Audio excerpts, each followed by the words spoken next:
In this week's In-Ear Insights. It is a new day, a new year, new you, maybe. Who knows? And as part of that, Katie, you wanted to talk about a piece of, content that you saw on LinkedIn called Dirty Secrets of C-Suite Women. The summaries being, 2/3 of people who identify as women at the manager level or above use assistants of some kind, house cleaners, nannies, VAs, you name it, even if they're not willing to say so. So, A, what is it that makes this a dirty secret? And B, it feels like there's more than one angle of discussion on this topic in general. I saw this article last week and I immediately had strong reactions to it. Number one being that women are, whether openly or privately shamed for not being able to do it all, to, be successful managers and have kids and, have a successful marriage and keep their house clean and get the groceries and pay the bills. And my first thought was, why should we have to do it all? Why am I the one who's responsible for doing every single one of those things by myself with a smile on my face without complaining? And the answer is no, I can't do all of that. It's physically impossible. There are not enough hours in the day. And so, people often say like, well, you have the same 24 hours as Beyonce has, for example. Well, yeah, Beyonce also has a team of people around her who are doing things like her grocery shopping, cleaning her house, nannying her children, driving her around, keeping her schedule. And so she is sort of that epitome of what we're talking about. She's cleared to focus on the thing that she does best, which is to get on stage and entertain. And so the same should be true of any human, but in this case, women in a C-suite position. Why can't we hire help to clear our time of the things that, aren't best suited for what we should be focusing on? And so, I started to think about it in the context of like, okay, so if we really break it down, it's just like outsourcing anything else. If I don't have time to make coffee, I go to the coffee shop. Should I be shamed for having a barista make me a coffee? No.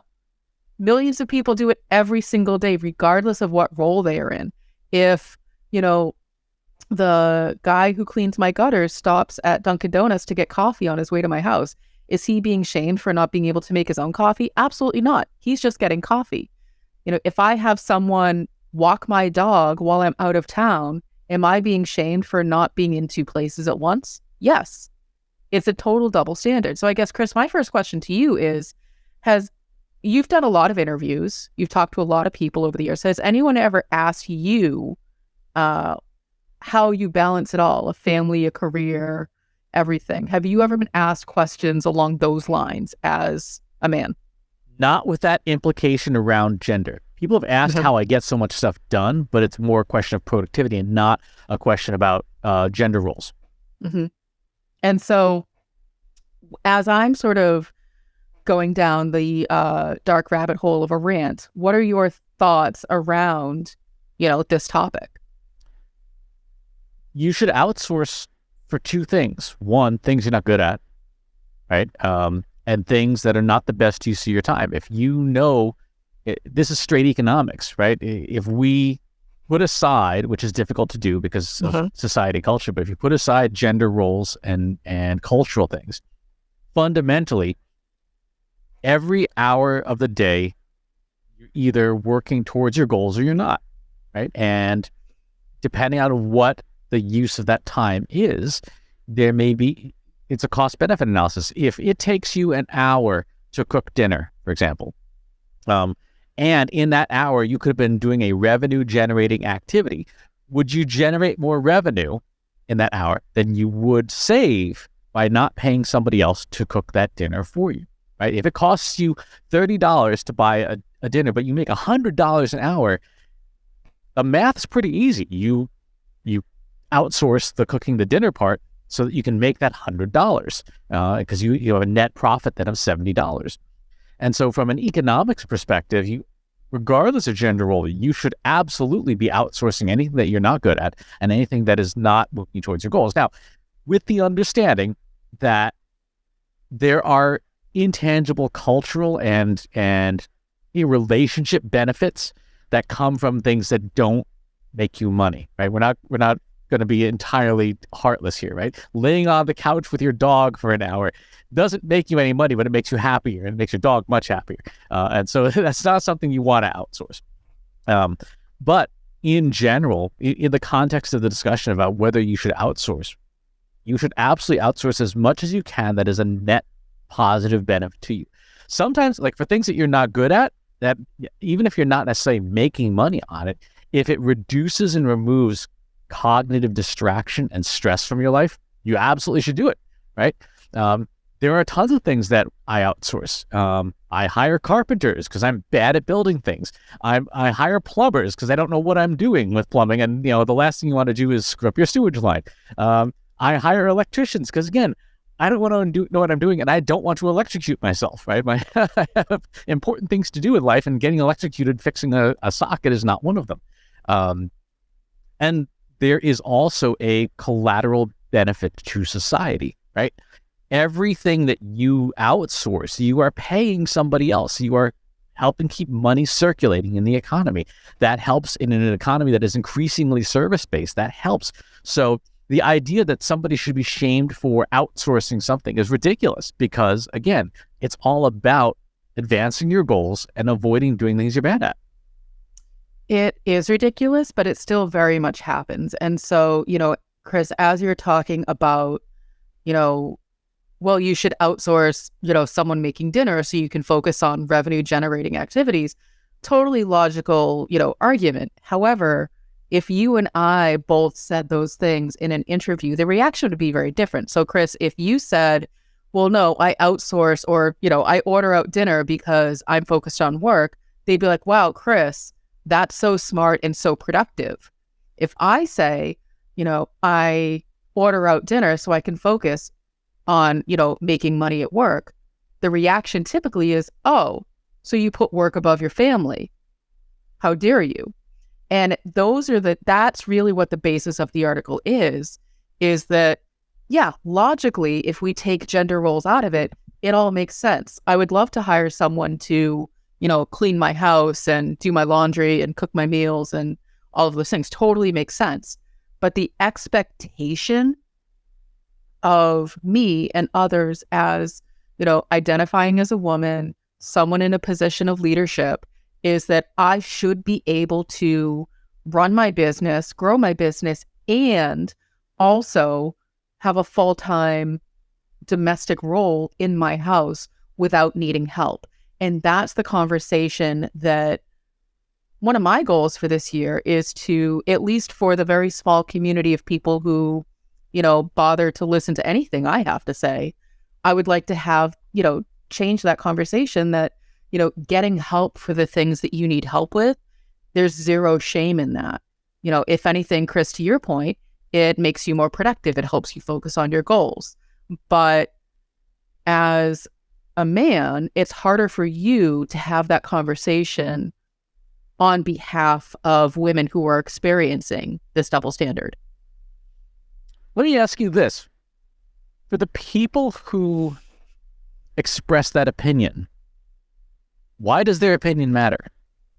It's funny because I knew that would be part of this conversation. And in some ways, their opinion doesn't matter. Day to day, their opinion doesn't matter. I'm fortunate that I don't really care what people think of me in general. I just sort of keep moving forward. However, when it does start to matter is when it starts to affect my business and when it starts to affect the people around me in terms of potential opportunities. So not so much these days, but when I was younger and in different jobs and in different roles, I was often asked when I'm going to have children and what that's going to mean for my projects. And so there was this expectation that as a woman in her late 20s, early 30s, I must be thinking about, having kids, and do I have a backup plan for when I'm going to be out on maternity leave and or already, planning on not coming back to work at all. And at no point did I ever say, hey, I'm planning on having kids. Even if I was or wasn't, it's not a conversation that I needed to be having in a professional setting. It was nobody's business. And yet somehow it was a constant theme of conversation of, so when you have kids, who's going to take over for you? And so it was always with this eye toward having someone to replace me for when I inevitably was going to selfishly go have children or have a family or do whatever it is that women do that make them incapable of working according to society. And so that's really where I'm coming from in this, where no, people's opinions don't matter until they do, until they directly impact your ability to do your job, to advance your career, to grow your business, because their unrealistic expectation of what you as a woman are capable of is then put on you until it becomes their reality and then therefore your reality. That's just illogical and stupid. I don't disagree with you, but it's what happens. It's what happened to me. It is. No, and I totally get that. But from the perspective of people who, if you want to maximize the productivity of your business, all of your workers are functionally identical. Right? You're allotted X number of hours of their time, and they have X number of skills, and you have to treat them like they're machines, right? And get them doing what they're best at in the time that you have to do it, so that you maximize their productivity, regardless of what your opinions are about how they live their lives. They have roles to play like pieces of software to generate results for you. And it's one of the things I think is the most short-sighted about the labor markets right now. People are complaining, oh, we can't find help, we can't find workers, we can't find staff, there's nobody, and yet people ignore women who want part-time, who are perfectly capable of doing great work, just not in 40 hours a week. People who need flexible schedules, who have more than one job. People who are veterans, people who have disabilities that prevent them from going to the office, but guess what? Their brains and their fingers work just fine. So that person may not be, a commute is inherently ableist, right? You have to be able to navigate a world made for people without disabilities. Remote work is not. It is a lot more enabling, and you have a huge legion of people who have perfectly working brains. And in an increasingly knowledge-based economy, we're ignoring that labor supply. So there's a lot of things bundled up into this, this dirty secrets of C-suite women. There's a lot of things bundled up into the gender roles in general that are inherently illogical and unproductive. They are things that are costing you money because you're not recognizing that talent is talent. And if you are a good business person who is focused on maximizing profit over the long term, you take your talent where you can get it. And the more flexible you are, the more egalitarian you are, the more loyal your employees will be, and the more likely you are to be able to retain them, because they know that working any place else is going to suck more, because people are going to say stupid things like, oh, when are you going out on maternity? Or, well, why can't a wheelchair get, fit in this office space? People will say stupid stuff like that. And so as a level-headed, logical employer, you should 100% be focused on, am I getting the most out of the skills and the time that I have to work with people? I mean, we were having this discussion this morning about VAs, changing up some staffing and stuff, and how to train up a new person. It comes down to, can we get somebody with good processes and procedures? Can we get somebody up to speed quickly and continue to be able to do the good work? It's, when I really think about where this comes from, because I'm always fascinated by the psychology of, where these types of things come from. And a lot of it, I believe, I'm not a psychologist, but a lot of where these, dirty secret, pieces of content come from, the reason why this still happens is that there's a lot of insecurity at the top of, well, okay, I'm just going to say this directly. And, if people want to come back and comment, please go ahead. I welcome it. There's a lot of really insecure men out there and women who, are trying to consciously and subconsciously find ways to hold other people down who they feel threatened by.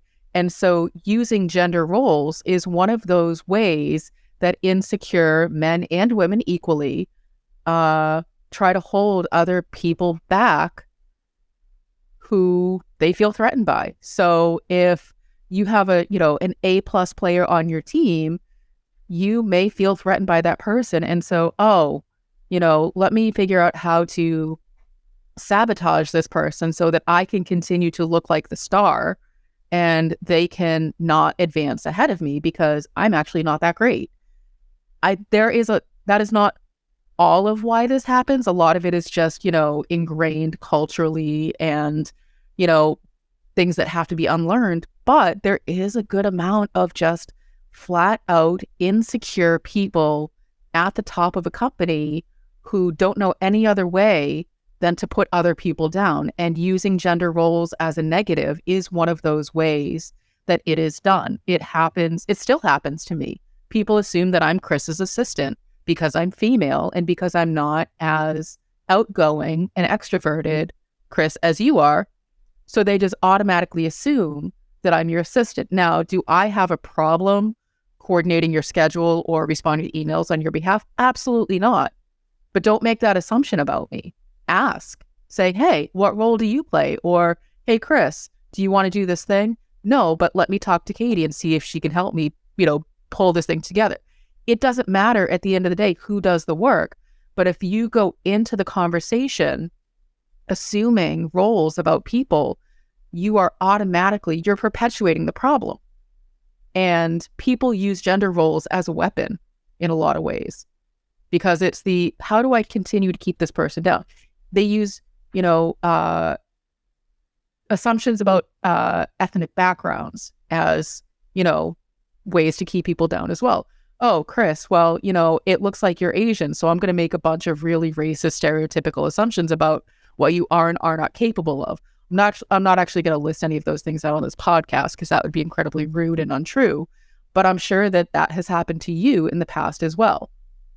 I am, in fact, bad at math.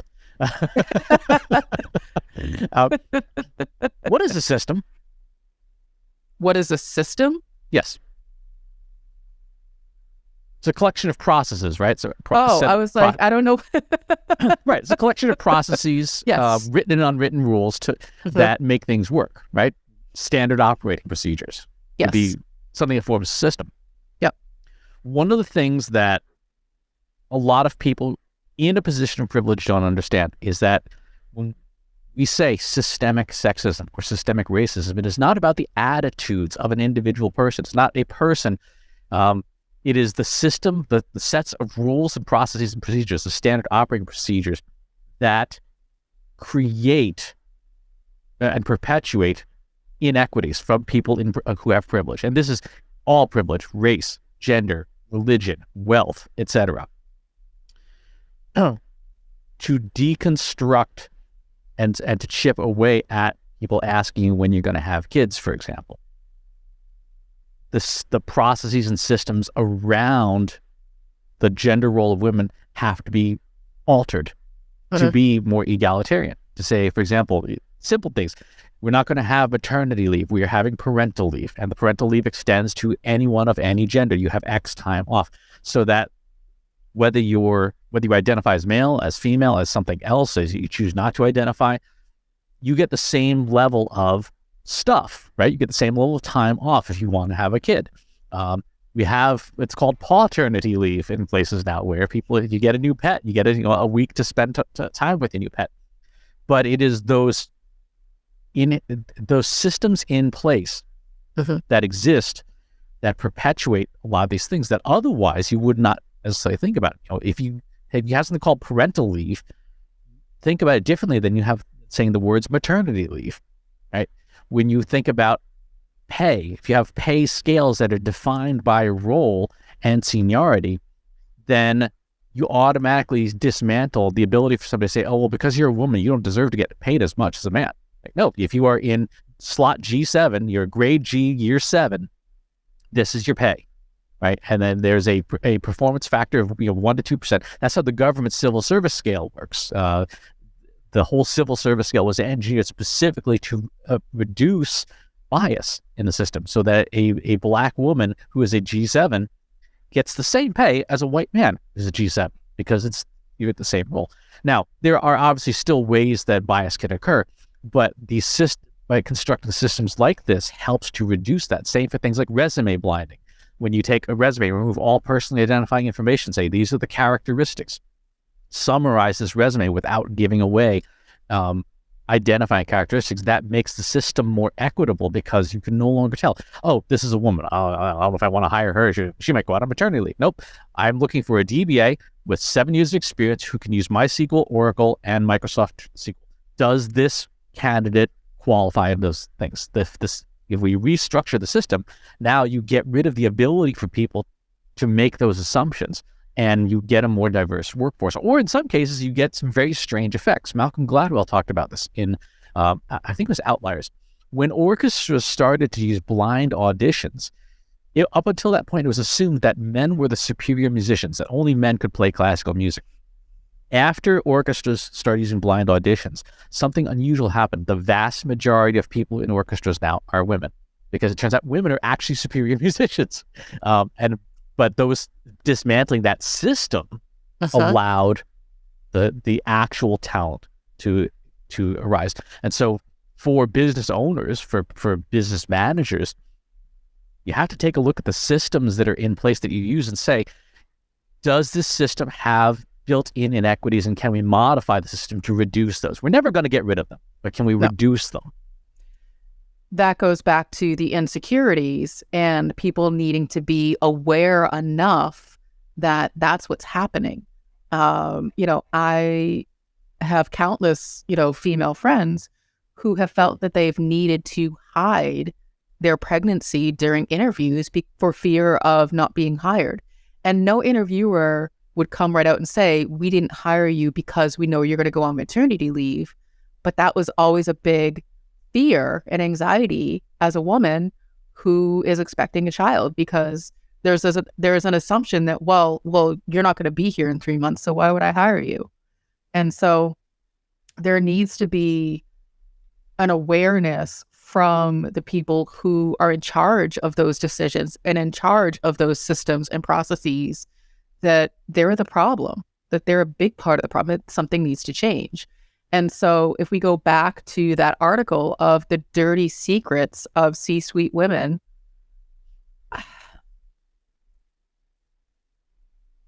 I hope that at least in our tiny little ecosystem in the grand scheme of things for Just Insights, we are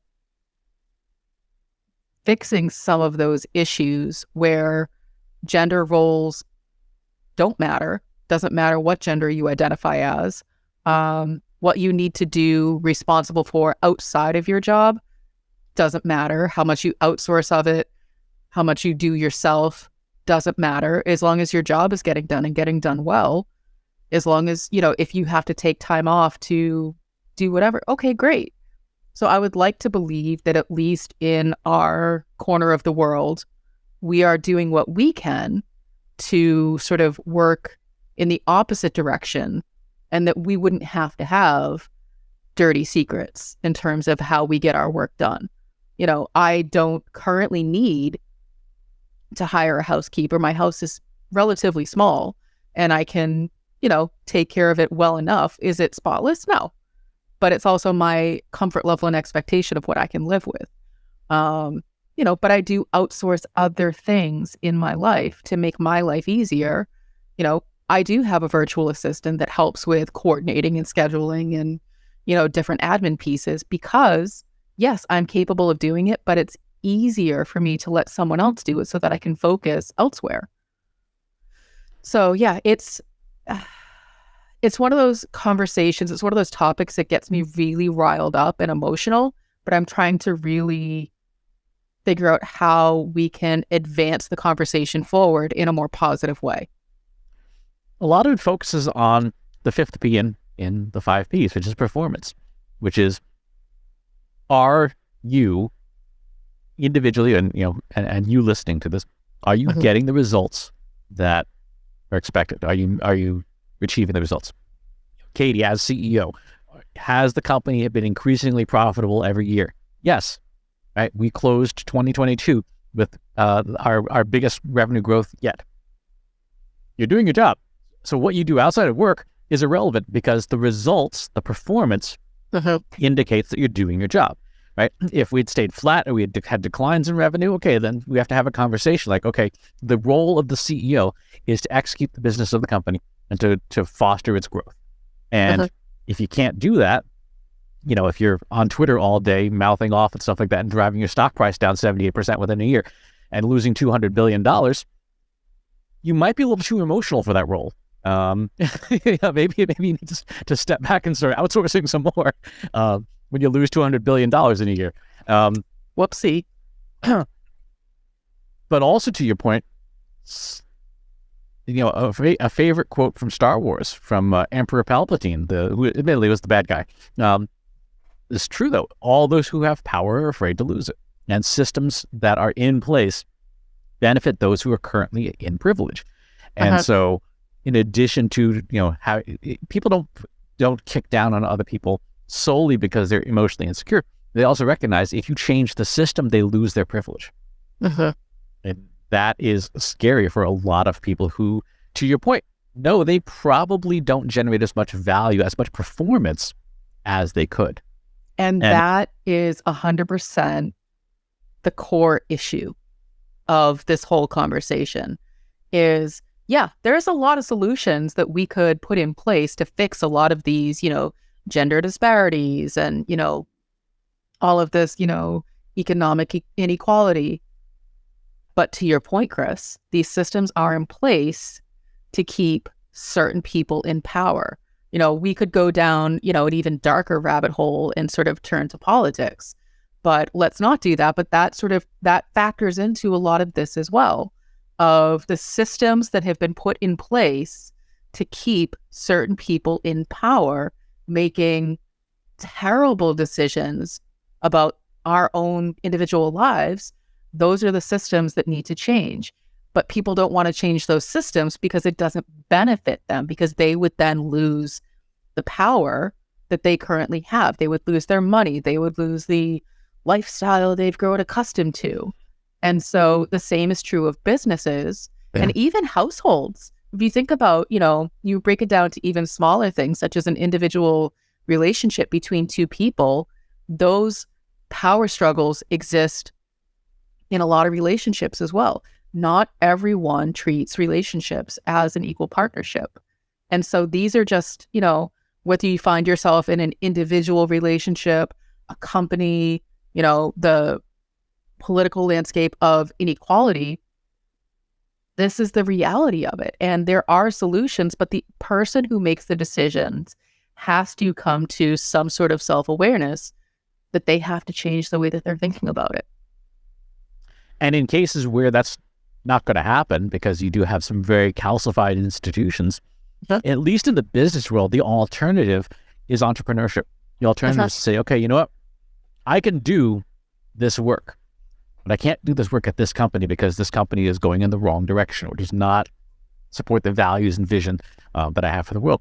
Right. You and your associates and partners and stuff like that, people who maybe share that vision, there is, in most parts of the world, not much stopping you from starting your own company and saying, okay, we're going to do it our way. And we've talked about this in the past on the show. Trust Insights was founded, you look at our values page on our website. Our values page, there's a hidden secret version of it, which is the list of dumb things people have done that we've worked for by name. We said, we're not going to do that stuff. And so we have a value that says, we stand for X because, the secret version, because Bob over here was a dumbass and wasted everybody's time all the time. That's the opportunity. And there has never been a better time in all of recorded human history for people to try doing their own thing. There have been more careers that are available to people. It's not easy. It's not simple. It's not fun a good chunk of the time particularly when you're first getting started off. But it is possible, and there's a lot to be said for the freedom of saying, I'm going to do it my way, and I'm going to do it free of the systems that were previously in place at previous employers or in the rest of your industry. As you succeed, you then get to define what the new systems are. And that will attract some talent. There'll be some people, that's not for me, and that's okay. But there will be absolutely some people who are like, yeah, that's a company I want to do business with. That's a company I want to work for. That's a company I want to promote or be an influencer for. All these things come from you changing systems. Governments and stuff, that takes longer to change, but it does change over time. But in business and in marketing, you can change it today. Again, it's not going to be easy, but it is possible. It is possible, and it's not going to be easy. But Chris and I and our whole community are here to support you. So, as we wrap up our first rant of 2023, if you want to join a supportive community that doesn't focus on gender roles or cares how much you outsource to get your job done, then you can join our free Slack community, Analytics for Marketers. You can find that at trustinsights.ai/analytics for marketers. I think we have close to 3,000 members at this point. We do, which is really exciting. And it's a lot of like-minded individuals who don't care about gender, who don't care about, personal ethnic backgrounds. We just want to talk about cool stuff and answer questions and get things done. So, you can join us. And wherever it is you watch or listen to this show, if there's a place you prefer to have it on set, go to trustinsights.ai/TI podcast, where we have almost every platform that is still in business that is we have podcasts. Thanks for tuning in. We'll talk to you next time.